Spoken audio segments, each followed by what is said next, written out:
Hello everyone, मैं हूं doctor Neha Dubey, board certified dermatologist जो बेस्ड है गुरुग्राम में।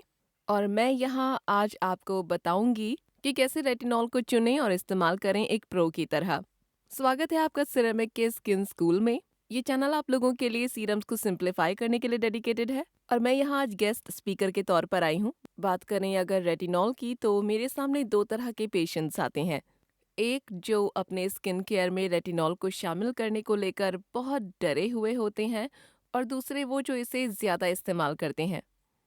तो रेटिनॉल को स्किन केयर में शामिल करने का जो मेरा पहला और इम्पॉर्टेंट रूल है वो ये कि इसकी शुरुआत धीमी हो और नियमित हो। धीमे से मेरा मतलब है कि शुरुआत में न सिर्फ इसकी कम मात्रा लें बल्कि इसकी फ्रीक्वेंसी और रेटिनॉल का टाइप, इसका आपको काफ़ी ध्यान रखना चाहिए।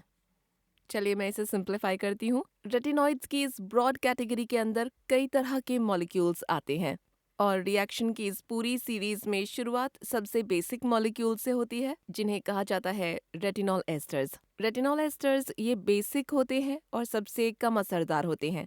तो ये उनके लिए बहुत अच्छे हैं जो अपनी रेटिनॉल जर्नी को स्टार्ट कर रहे हैं, जो अपने स्किन केयर रूटीन में रेटिनॉल को शामिल कर रहे हैं। रिएक्शन में जो अगला स्टेप है वो है रेटिनॉल का बनना। अब रेटिनॉल एक ऐसा शब्द है जिसे हर कोई जानता है और ये मार्केट में फ्रीली अवेलेबल है और बहुत ही आसानी से सभी को मिल जाता है। अब इस सीरीज में अगला स्टेप आता है रेटिनॉल फॉर्मेशन का। रेटिनॉल रेटिनॉल से ही बनता है। एक बार जब रेटिनॉल बन जाता है तो अगला स्टेप आता है जो कि इस फॉर्म का लास्ट स्टेप भी है, वो है रेटिनॉइड फॉर्मेशन का। रेटिनॉल्स रेटिनॉइड्स के कंपैरिजन में 20% कम पावरफुल हैं।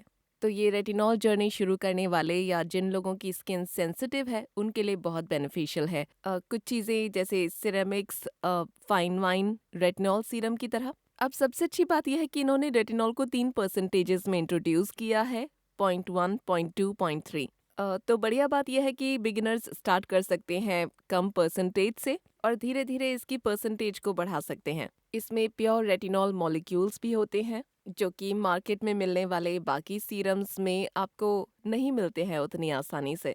इसमें रेटिनॉल की कम पावरफुल फॉर्म है जो है रेटिनॉल एस्टर्स, इसके बारे में मैंने बताया है। तो अलग अलग स्ट्रेंथ होने की वजह से बिगिनर्स या फिर सेंसिटिव स्किन वाले लोगों के लिए चॉइस हो जाती है। वो धीरे धीरे अपनी स्किन को इसकी आदत डाल सकते हैं। और इसका बेस्ट पार्ट ये है कि ये जेंटल सीरम फॉर्म में होता है जिससे आप बहुत ही इजीली अपनी स्किन पर रेटिनॉल को यूज़ कर सकते हैं। अब चलते हैं रूल नंबर 2 पर। एक ही रात में एक्सफोलिएशन और रेटिनॉइड का यूज़ बिल्कुल नहीं करना चाहिए। क्यों? क्योंकि रेटिनॉइड भी स्किन का एक तरह से एक्सफोलिएशन करता है और अगर आप एक्सफोलिएशन करते हैं और उसके बाद आप रेटिनॉइड का इस्तेमाल करते हैं सेम नाइट, तो बहुत ज़्यादा एक्सफोलिएशन हो जाएगा और आपकी स्किन के लिए ये अच्छा नहीं होगा किसी भी तरह से। इससे स्किन इरिटेशन हो जाएगा, स्किन ड्राई हो सकती है और आप कुछ भी नहीं कर पाएंगे। तो वीक में 2 या 3 बार एक्सफोलिएट करें और बाकी की नाइट्स में रेटिनॉल का इस्तेमाल करें। रूल नंबर 3, अगर आपकी स्किन सेंसिटिव है तो बफर योर रेटिनॉल। इससे मेरा मतलब है कि आप मॉइस्चराइजर की 2 लेयर्स के बीच में रेटिनॉल की एक लेयर को सैंडविच कर सकते हैं। इससे स्किन इरिटेशन के चांसेस कम हो जाते हैं और इससे टॉलरेंस लेवल भी बढ़ जाता है आपकी स्किन का। लेकिन आजकल अच्छी बात यह है कि मार्केट में जो सीरम्स आ रहे हैं उनमें डाइमेथिकॉन नाम का इंग्रेडिएंट मिलता है और इसमें बहुत ही अच्छी मॉइस्चराइजिंग प्रॉपर्टीज होती हैं जैसी पाई जाती है सिरेमिक में। इसमें है डाइमेथिकॉन, ग्लिसरीन और विटामिन ई। ये आपकी स्किन से रेटिनॉल के रिसाव को कम करने का काम करता है और एक बार फिर ये बिगिनर्स और सेंसिटिव स्किन वाले लोगों के लिए अच्छा है। रूल नंबर 4, रेटिनॉल को अपने माउथ के चारों ओर यूज़ ना करें। क्यों? क्योंकि इससे स्किन बहुत जल्दी टूटने लगती है और इसकी वजह से बहुत ज़्यादा स्किन इरिटेशन होती है, आपकी स्किन ड्राई हो जाती है और आपकी स्किन अदर प्रोडक्ट्स के लिए भी सेंसिटिव हो जाती है, तो बेहतर है अवॉइड करें। रूल नंबर 5, हमेशा हमेशा हमेशा सनस्क्रीन लगाएं। इसको आप कभी नहीं भूलें। देखिए, आप इन्वेस्ट कर रहे हैं बहुत सारा टाइम, एनर्जी और मनी। आप एक अच्छे स्किन केयर रूटीन के लिए ये सब कर रहे हैं और अगर आप सन प्रोटेक्शन ही नहीं कर रहे हैं तो सब कुछ वेस्ट है। ये ऐसा है जैसे कि रात भर आपकी स्किन रिपेयर हो रही है अगले दिन डैमेज होने के लिए।